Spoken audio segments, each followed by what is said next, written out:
A little girl named Miriam.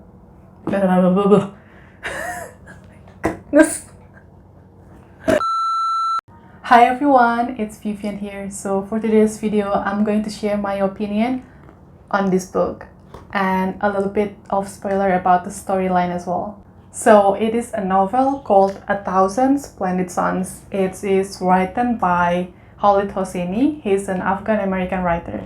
For those of you who have watched the movie The Kite Runner in 2007, it is based on his novel. Alright, let's talk about the cover. The cover itself was what drove me to buy this book. And what got me interested the most is the title. Yes, A Thousand Splendid Suns. I mean, it sounds beautiful and it kind of enchanted me to get the book. And as soon as I found out that the author is Khaled Hosseini, I knew right away that this is going to be a good read. And I didn't even bother myself to read the synopsis. And I was right though, it was worth my time reading it. Aside from the title, the yellow color and the girl wearing a scarf that seems to be walking in a desert look like, it's also a nice and simple design that captures reader's eyes. I also like the fact that the cover is glossy instead of matte, because glossiness can last a long time, and even if you accidentally spill drink over it, you can just wipe it with dry towel and it will not damage easily. The novel is 412 pages long.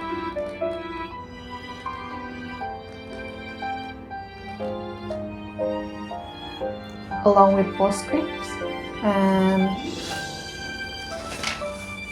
reading group guide that you can discuss with your book club or friends.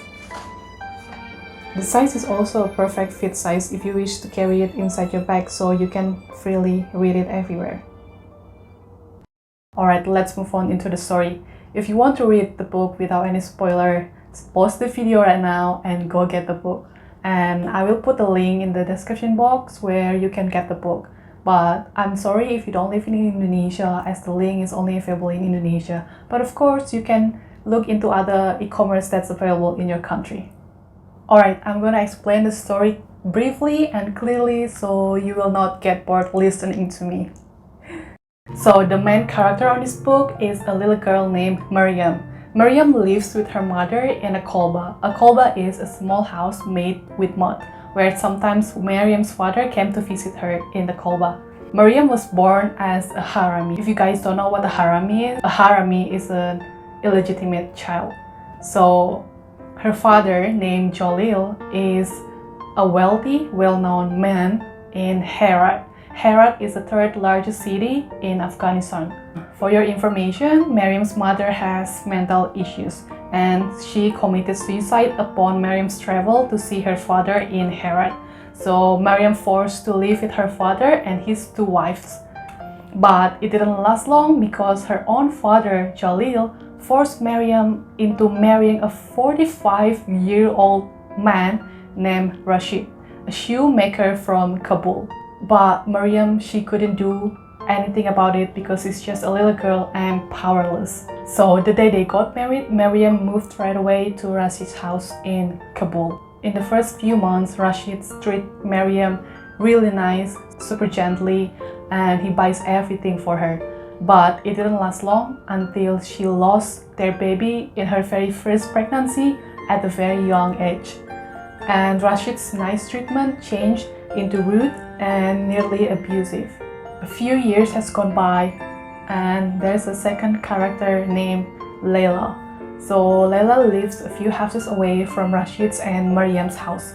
Layla lost her two brothers in the war, left her mother depressed.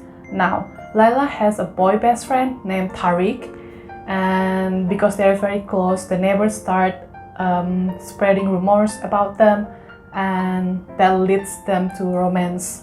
Because of war, Tariq's family fled to Pakistan, leaving Layla behind in Kabul.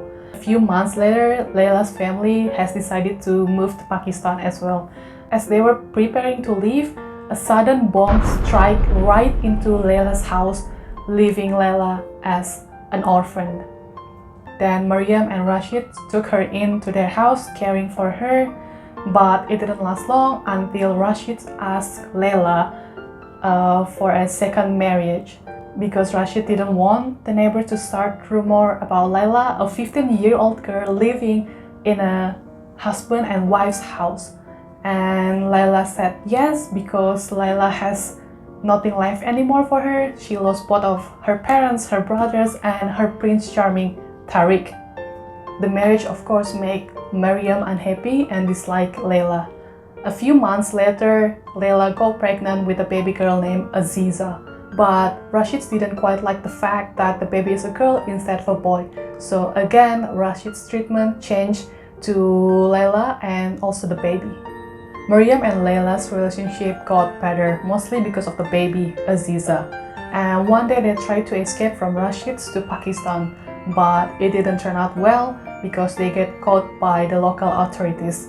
And they brought Layla, Mariam and the baby back to Rashid's house, and this leads to Rashid's huge rage. And then Rashid was blaming Mariam for influencing Layla to run with her, and then she got beaten up pretty badly. A few years later, Layla got pregnant with a baby boy named Zalmai. Rashid is very fond to Zalmai instead of his daughter, Aziza, because Rashid always wanted a son.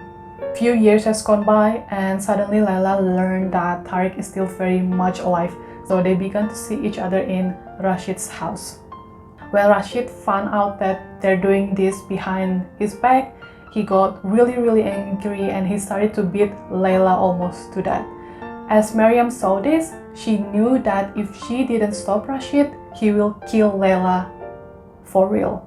So Mariam took a shovel and hit Rashid in the head, resulting him died right away. And Mariam decided to turn herself in to the authorities because Mariam doesn't want Layla and her children to run away and having them to look up to their shoulders every day and become fugitives.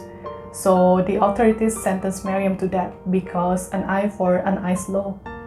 So after that incident, Layla's life moved on and she got married with Tariq and moved to a city called Muri in Pakistan.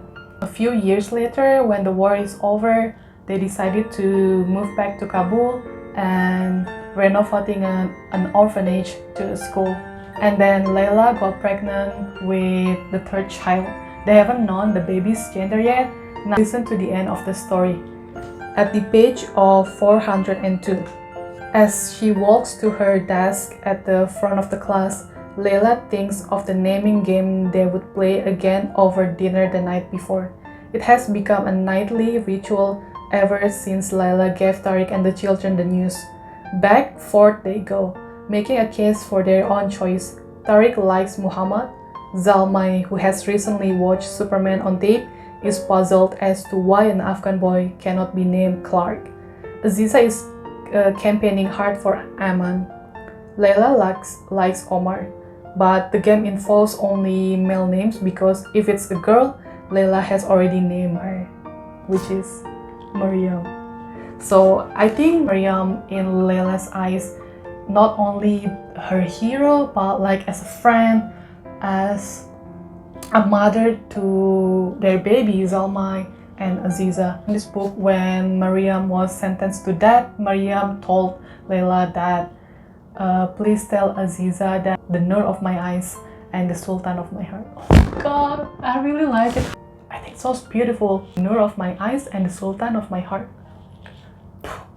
Alright, so that's it for the story. And I actually finished reading this novel in just 2 days because the story is engaging and very well written.